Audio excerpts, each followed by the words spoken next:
Busted Knuckles Custom Cycles opened its doors in February 2005 with the desire to offer all types of motorcycle enthusiasts a shop where they feel welcomed and confident. At Busted Knuckles, we pride ourselves in being a leader in the tri-state area by offering the most comprehensive selection of services to our customers in an open and welcoming atmosphere that's second to none. From basic service, new and used parts and apparel, to full restorations and one-off customs, domestic, metric, cruisers, sport bikes, scooters, or ATVs. If you ride it, we can fix it. If you can think it, we can build it. To better serve you, we've moved to a larger facility in downtown Martinsburg. So come on in. We're open Tuesday through Friday, 10 to 5, Saturday, 10 to 2. Located at 406 West Race Street in Martinsburg. Let us help you do some time behind bars. Hi there. Welcome to another Bike Tips brought to you by Busted Knuckles Custom Cycles. I'm Brian. Today's bike tip is going to be on changing the exhaust of your motorcycle. Not only can you get a few performance gains, you can also get a better sound out of your bike. Let's face it, not a lot of people like the sound of their motorcycles out of the factory. Here's your opportunity to change it. It can be done with simple tools, in the driveway, in the shed, in the garage, anywhere you really want to. Side stand, on a lift, center stand, choice is yours. As long as you have access to the pipes, you can do the job in about an hour. Let's go ahead and get started. Today's victim is a 1997 Harley-Davidson 883 Sportster with stock pipes. For the purpose of filming, I've loosened up all the hardware and removed all but one of the heat shields. The very first thing you're going to want to do, of course, is to make sure that the pipes are cool to the touch. In this case, the motorcycle hasn't been running a little while. That's not going to be a problem. If you have an older bike, chances are some of the hardware may be seized. If that's the case, the night before, park the bike where you want to do the work, spray a little WD-40 or some other penetrant on all the hardware so that the next morning it'll be a little easier to get off. The next morning, if you still have problems, you may want to hit it again and let it soak in for a little while. We left on one of the heat shields to show you how easy they were to remove.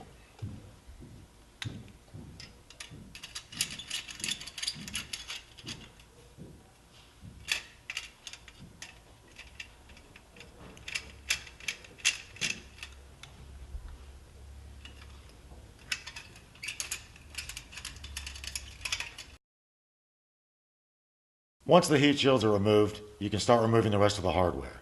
In this case, we have a crossover pipe between the front and the rear pipe. Your bike may have something similar. Another thing to look for before actually getting into removing the pipe, if you have a fuel-injected motorcycle, the chances are pretty good you have oxygen sensors. The oxygen sensors should be on the inside of the pipe up towards the head. You follow the wires back to the connector, disconnect those wires, and you should be able to unscrew the oxygen sensor out of the pipe. Do not try to remove the pipe with the oxygen sensor connected. These are handy little items that tell your computer what the engine is doing and how to adjust the fuel and air ratio. However, if you mess them up, they can get kind of pricey. In this case, we have a carbureted model. There are no oxygen sensors, so we can get to removing the hardware and pulling the front pipe off.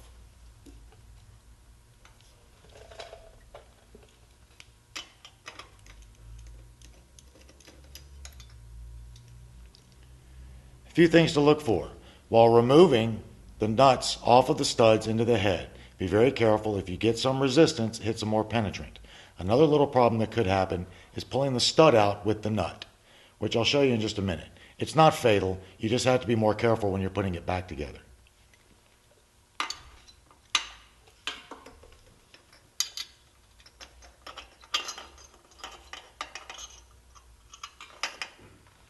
This is what the stud looks like when it comes out with the nut. It's not a major problem, you just have to be careful.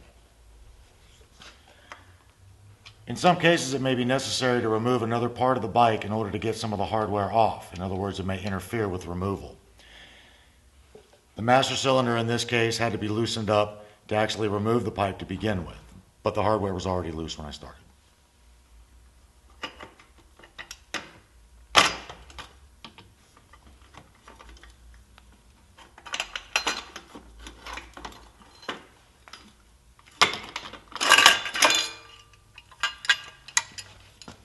Even though you may not be reusing the muffler, be very careful when taking it off. Somebody else may want it. You might be able to make a few dollars from it.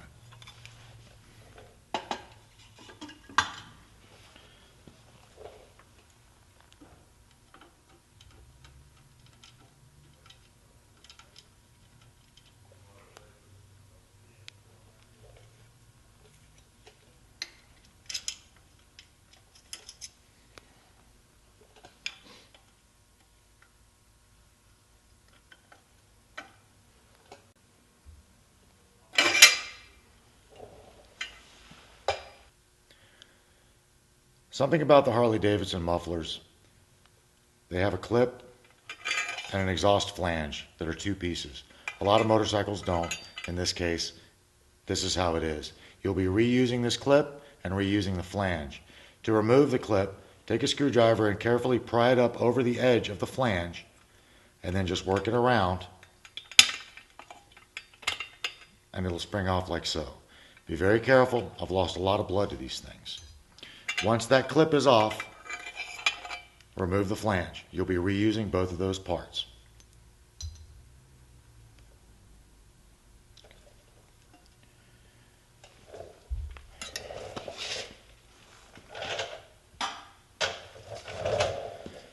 Once you have your new pipes, you need to reinstall those flanges and the clips. Make sure that the beveled edge is facing towards the head side, and you put the clip back on by snapping around an edge and working it around, and it should snap in place as so. Again, these are reusable flanges, so save all your hardware. Spring clips roll right over. It can be sort of a pain. Bear with it. Be patient. Be careful. Between removing the old pipes and installing the new ones, check inside the exhaust part of the head and make sure that your gaskets are in good shape. Pull them out and take a look at them. If you need to get new ones, now's the time to change them out. Check all your hardware with your kit and how it fits onto the new pipes. There may be several different pieces. You may have totally different brackets. You may have totally different hardware. Check the kit before you get started. In this case, we're reusing the stock brackets.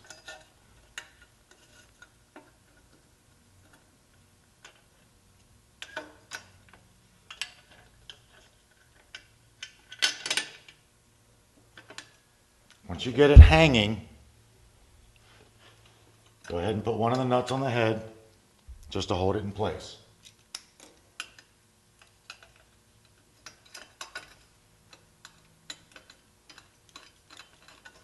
Not tight, not even snug, not yet.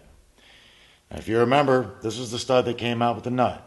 It may be a little issue getting it back in there, but be patient, be careful. You do not want to do any damage to the head. It costs a lot of money down the road.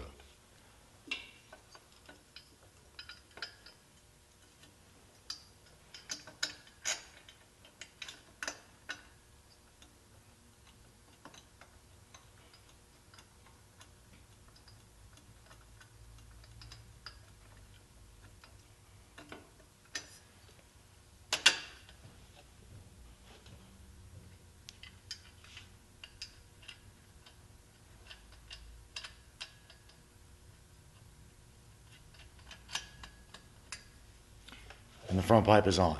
Not tight, just on. We'll tighten in just a minute. The rear pipe is exactly the same thing. You want to slip it on, put the nuts on just to hold it in place, get the brackets in place just to hold it in place. We'll tighten them down in a little while.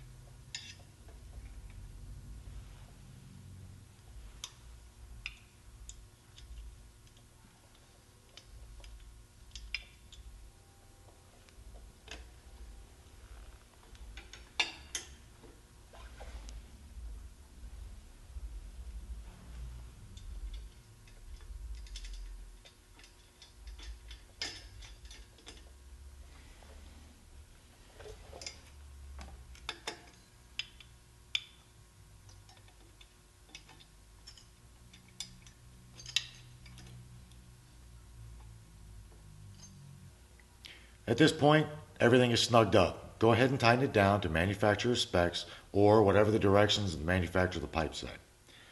Make sure you tighten your heads evenly so as not to offset the flange. Before you start the motorcycle, make sure you wipe down all the pipes really good. Get all the grease, dirt, grime, and fingerprints off of them. Because if they heat up, the finish could be damaged by something as simple as oils on your fingers or a little bit of oil that would have dropped off the bike, gas, or dirt. So clean them up really good before you heat them up.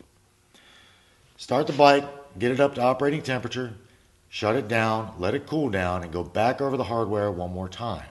In most instances, the heads will expand and contract when they go from hot to cold, and it could loosen up the hardware. So just double check it and go over it one more time. At that point, the pipe installation is complete. However, you may have other issues to consider.